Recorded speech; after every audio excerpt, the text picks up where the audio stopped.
नमस्कार। ज्ञान web channel में आपका हार्दिक स्वागत अभिनंदन। हम पढ़ते हैं कक्षा 9th के लिए, जो आपकी सेकंड पुस्तक है कृतिका। उसी का तीसरा अध्याय है रीढ़ की हड्डी। इसका कुछ अंश हमने कल पढ़ा था और बाकी बचा है वो आज देखते हैं। इसके जो लेखक हैं जिनका नाम है जगदीश चंद्र माथुर। इन्होंने ये एक व्यंग्य रूप में नाटक प्रस्तुत किया है और इसमें किस प्रकार लड़की की विवाह के समय वेशभूषा प्रकार खरीदारी की जाती है उसका विवरण दिया गया है। तो इसमें जो लड़की के देखने के लिए आते हैं राम गोपाल और उसका बेटा शंकर, और जो लड़की के पिता हैं राम स्वरूप, और लड़की का नाम है उमा, लड़की की माँ का नाम है प्रेमा। हमने जिक्र करते हुए यहाँ तक पहुँच गए थे कि जो उमा है वो उनके सामने आती है पान वगैरह लेकर। तो उमा से वो कई प्रकार के प्रश्न करते हैं, जैसे वो कितनी पढ़ी हुई है। तो सारे प्रश्नों के उत्तर उनके पिता ही दे रहे हैं, मतलब कम ही पढ़ी हुई है, संगीत वगैरह आता है तो संगीत गाकर वो सुनाती है। तो इस प्रकार की प्रक्रिया चलती है और ये लास्ट में अंत में उनके जो देखने के लिए आए हुए हैं राम गोपाल, वो कहते हैं कि उमा को बोलने दीजिए, तब उमा अपनी सच्चाई बताती है। तो ये गोपाल प्रसाद कहते हैं तो ये बहुत अच्छा है, सिलाई वगैरह भी जानती है क्या, मतलब गाना वगैरह गा रही है तो सिलाई वगैरह भी इनको आता है क्या। वहाँ उनको एक बहुत अच्छा भजन गाकर सुनाती है, मेरा तो गिरधर गोपाल दूसरा ना कोई। तो इस प्रकार का सुनकर बड़े खुश होते हैं। तो आगे पूछते हैं कि सिलाई वगैरह या पेंटिंग वेंटिंग भी आती है क्या।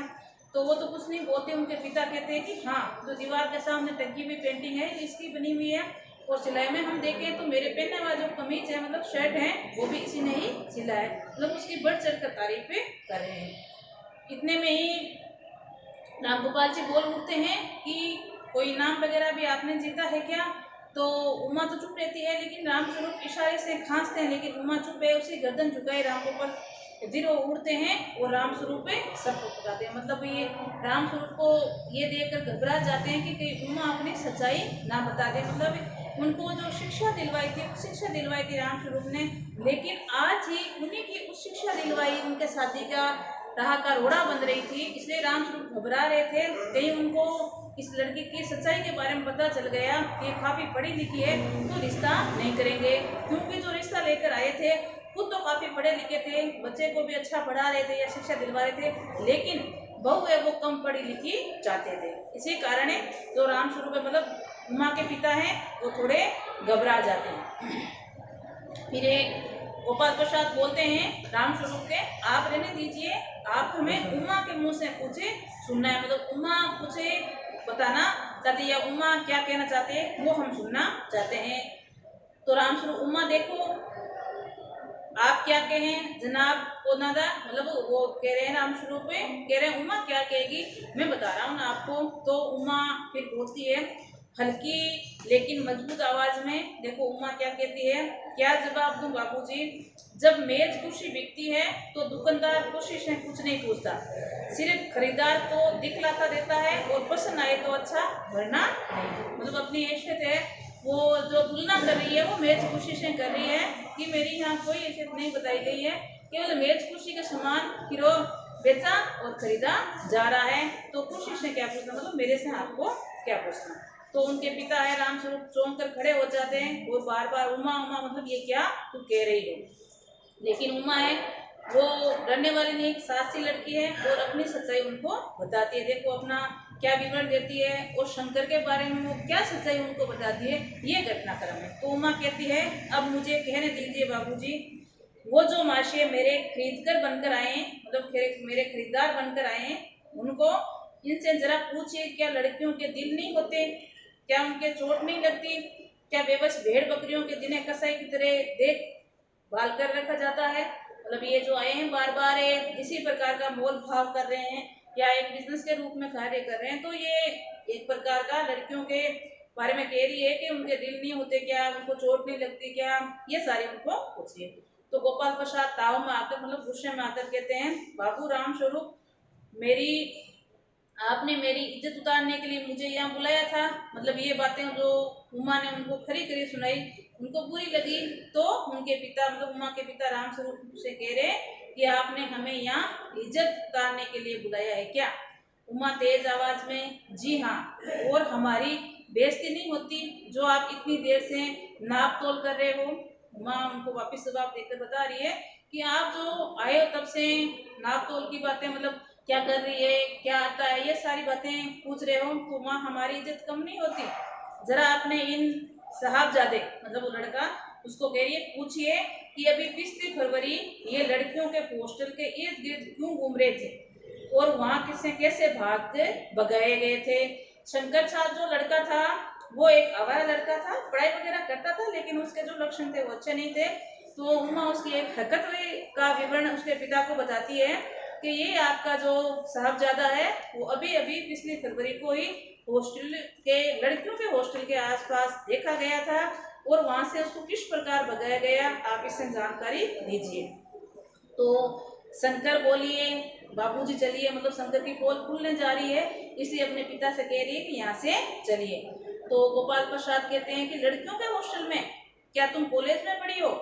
तो रामस्वरूप चुप रहता है। अब उनको तो केवल यही बताया गया था कि लड़की केवल मैट्रिक पास है, मतलब 10th तक उसने पढ़ाई की है, आगे ये नहीं पढ़ती, क्योंकि उनको पढ़ी लिखी बहू नहीं चाहिए थी। लेकिन सच्चाई क्या थी, उमा है वो अच्छी और संस्कारी थी और काफी पढ़ी लिखी अच्छी लड़की थी। तो अब उसको पता चला है कि कॉलेज भी गई हुई है। तो उमा सच्चाई बताती है, जी हाँ, कॉलेज पढ़ रही हूँ, बीए पास किया है, कोई पाप नहीं किया, कोई चोरी नहीं की और नहीं अपने पुत्र की तरह ताक जानकर कायरता दिखाई है। मुझे अपनी इज्जत अपने मान का ख्याल तो है, लेकिन इससे पूछिए कि किस तरह नौकरानी के पैरों में पड़कर अपना मुंह छिपा कर भागे थे। जब हॉस्टल में, लड़कियों के हॉस्टल में गए और पकड़े गए थे, तब की बात बता रहे कि किस प्रकार वहां से नौकरानी के पैरों में गिड़गिड़ा कर माफी मांगकर वहां से छूटकर आए हैं। तो राम स्वरूप वापिस अपनी बच्ची को डांटते हुए कह रहे, उमा चुप हो जा।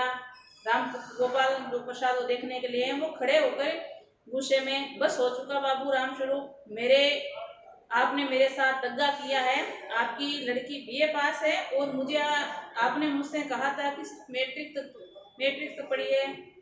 लाइए मेरी छड़ी कहाँ है, मैं चलता हूँ, वेद उठाकर ढूंढते हैं। बीए पास, ये गजब हो, झूठी का ही कुछ ठिकाना नहीं। आओ बेटे चलते हैं, मतलब मुझ पर गुस्सा करते हुए दोनों पिता और पुत्र वहां से निकल पड़ते हैं।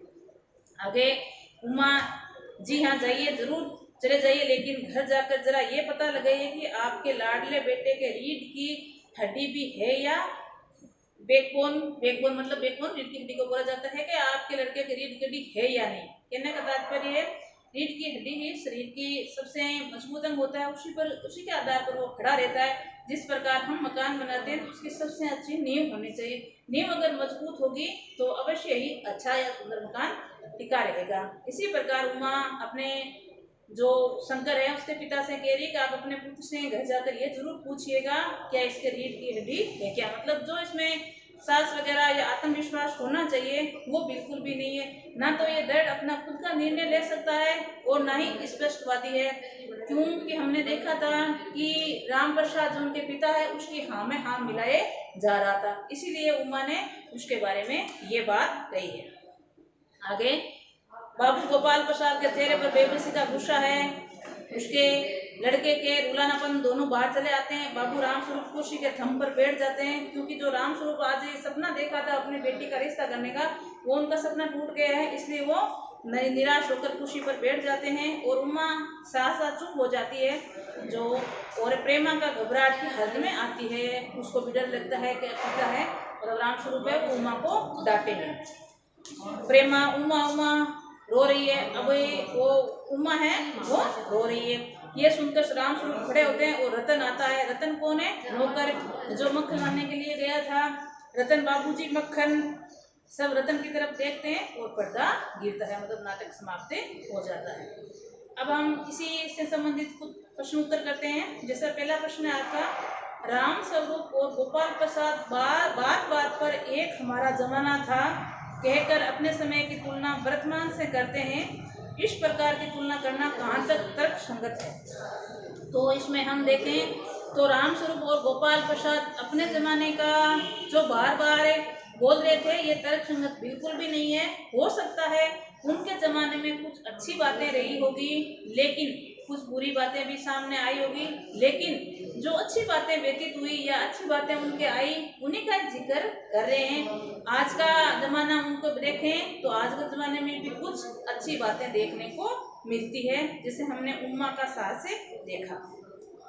इसमें सेकंड है राम स्वरूप का अपनी बेटी को उच्च शिक्षा दिलवाना और विवाह के लिए छिपाना, ये विरोधाभास उसकी किस व्यवस्था की ओर उजागर करता है। राम स्वरूप खुद एक पढ़ा लिखा अच्छा इंसान था और उसने अपनी बेटी को भी अच्छी शिक्षा दिलवाई थी ताकि उनको अच्छा रिश्ता मिल जाए या अपने पैरों पर खड़ी हो जाए। लेकिन जब ये उमा की रिश्ते के लिए ये जो उच्च शिक्षा थी कोरा का रोड़ा बन रही थी, इसका उमा के जो पिता थे राम स्वरूप विरोधाभास कर रहे थे, मतलब उनकी सच्चाई उनसे छिपा रहे थे ताकि कहीं इसकी जो रिश्ता करें उसके सामने ये उनकी शिक्षा न आ जाए। आगे हैं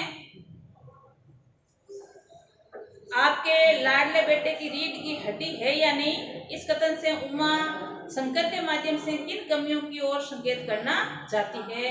तो अब हम इसका उत्तर देखें तो उमा है वो शंकर के माध्यम से हमें ये संकेत देना चाह रही है कि जो खुद मनुष्य उसमें आत्मविश्वास नहीं है कि खुद निर्णय नहीं ले सकता, उसमें वास्तव में कोई अपना खुद का व्यक्तित्व नहीं होता। रीढ़ की हड्डी का तात्पर्य इधर इससे बात लिया गया है कि शरीर का सारा भार या सारा संभाल कौन करती है, रीढ़ की हड्डी करती है। तो जो उसका बेटा था शंकर, उनके पिता की हाँ में हाँ मिलाया जा रहा था, पिता के जो रूढ़िवादी विचार थे उनका विरोध नहीं करके उनका साथ दे रहा था। ये सारी बातें सुनकर या ये सारी बातें देखकर ही उमा ने उनके पिता मतलब राम गोपाल प्रसाद से ये कहा था कि आप अपने पुत्र से पूछिएगा कि रीढ़ की हड्डी है या नहीं। एक क्वेश्चन और भी है आप में, जैसे एकांकी के आधार पर राम स्वरूप और गोपाल प्रसाद की चारित्रिक विशेषता बताइए। तो दोनों में हम देखें तो राम स्वरूप काफी पढ़े लिखे और अच्छे इंसान थे और अपने पुत्री को भी अच्छी शिक्षा दिलवाई थी ताकि वो आगे जाकर अपने पैरों पर खड़ी हो सके। लेकिन इसके विपरीत हम देखें राम गोपाल प्रसाद को शिक्षित होने के बावजूद भी रूढ़िवादी विचारधारा रखते थे, जैसे कम पढ़ी लिखी बहू लाएं ताकि वो हम पर नखरे ना दिखाएं। तो इस प्रकार दोनों की चरित्र व्यवस्था अलग अलग हमें देखने को मिलती है। तो आज आपका जो रीढ़ की हड्डी का सेकंड भाग था वो कंप्लीट होता है और साथ में प्रश्न उत्तर भी। तो आज के लिए इतना ही, नमस्कार।